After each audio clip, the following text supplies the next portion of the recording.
Somalia's election looms only about 6 weeks from now. For those who are used to universal suffrage elections, this would seem the time for campaigning. We have seen many statements on social media, but we may not see that much of the traditional campaigning we are used to. Omar Mahmoud, a political analyst with the International Crisis Group, joins us again to look at what makes this election unique. He warns that there is still a lot to be decided before we see politicians shaking a lot of hands.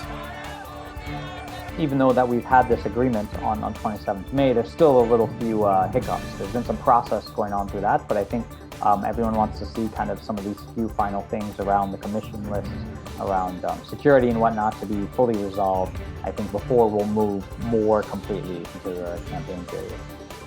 But even once these issues are ironed out, we may not see what we just saw in Somaliland.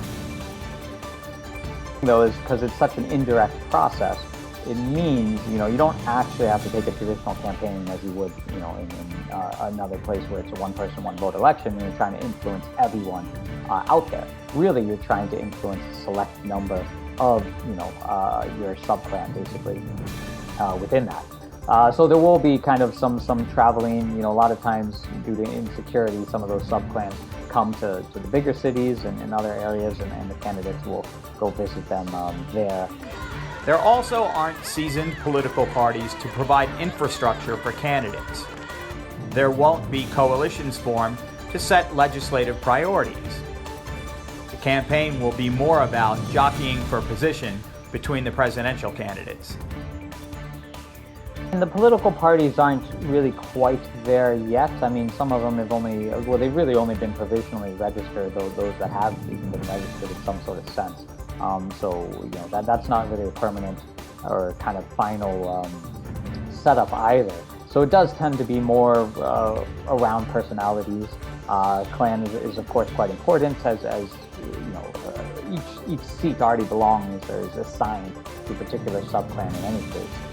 So it does seem, that it's lining up along a lot of personalities in terms of who's supporting who and whatnot.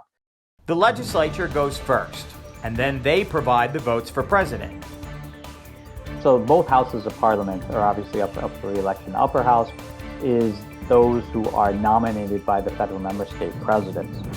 And so, there's a lot of, who they nominate has a lot of politicking involved in that. And so you see them rewarding some of their allies and whatnot.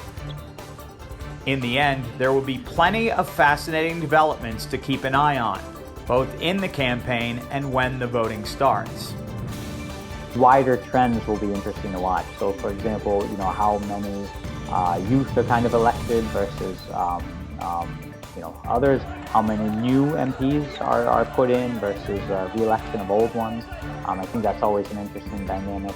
And there's always also the diaspora element in terms of, is this a parliament that again is not dominated by diaspora, or is there more kind of local representation or purely local representation, I guess. So I think those wider trends would be a few I'd be watching out for. ADN TV will keep an eye on many of these trends as voting takes place. Please join us tomorrow as Mr. Mahmoud looks at the race for president and what will make this election a success.